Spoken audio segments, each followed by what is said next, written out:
Hello viewers, in today's video I will try to discuss about marriage and sexuality. Okay, uh, now let's start the video.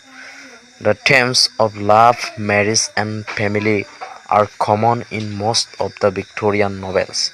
The novels and other literary genres represent vivid aspects of marriage in their work. For Victorian women, marriage was considered as the culmination of complete womanhood.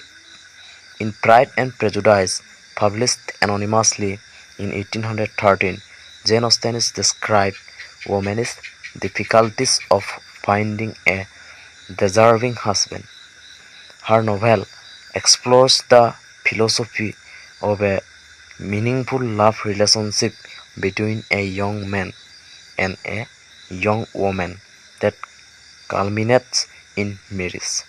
She analyzes the idea of marriage both in terms of external obstacles such as patriarchy and inheritance, and internal personal attributes such as pride, overcoming which through self-learning can lead characters to develop love and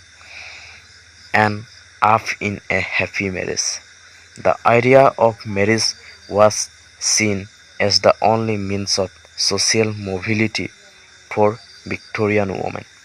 Young women used to have to save money for their own dowries or settlement.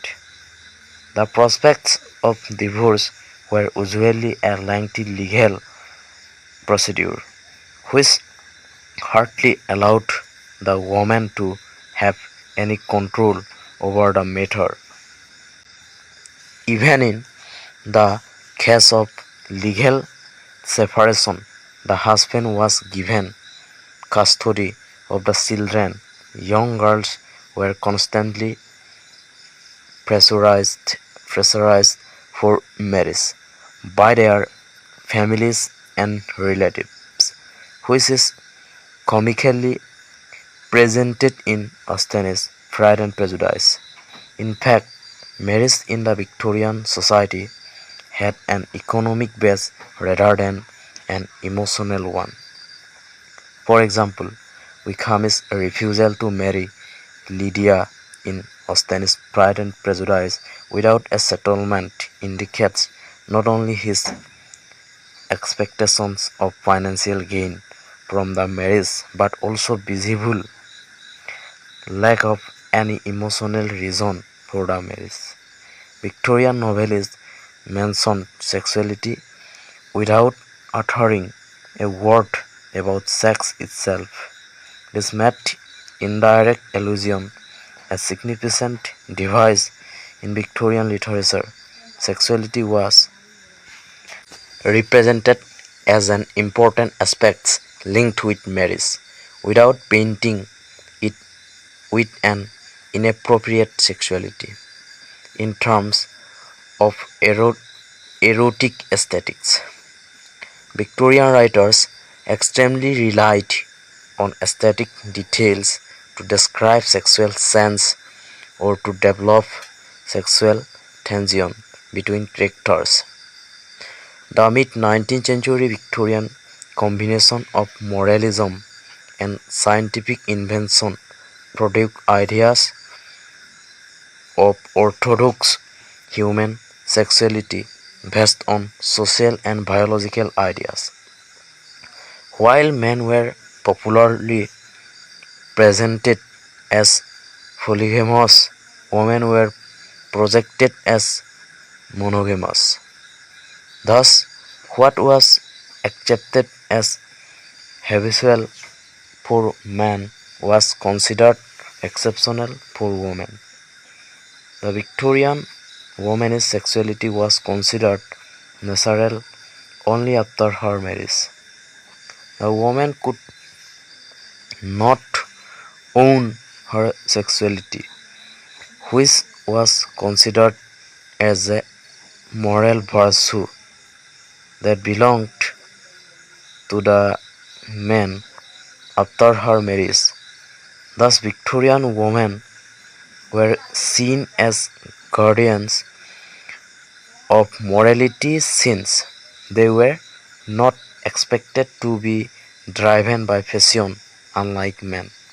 For Victorian women, virginity was dictated as ideal, while desire was dictated as a demonic spirit. Tennyson is The Lady of Shalott, first version published 1833 and a second version of 1842, represented restrained sexuality of woman as a destructive force. However, Victorian authors also attempted to portray women's sexuality in a positive light.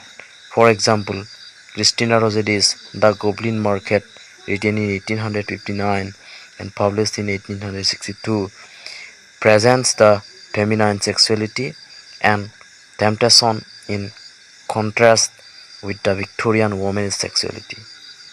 While the typical Victorian portrayal of the fallen woman ends with her death, the temptation in this poem ends with the possibility of redemption for Laura, and fallen woman who consumes the forbidden fruit. Although heterosexuality was considered as moral and natural in the Victorian era, a visible increase in homosexuality was witnessed in the later years. This was also evident in literature. For instance, Christina Rossetti's The Goblin Market has undertones of homosexuality. The description of sisters Laura and Lizzie lying together in the same bed draws the imagery of purity and innocence on one hand and the undertone of homosexuality on the other. This refutes the Victorian belief that considered the so-called fallen woman as impure and contaminated. Thank you so much for watching this video.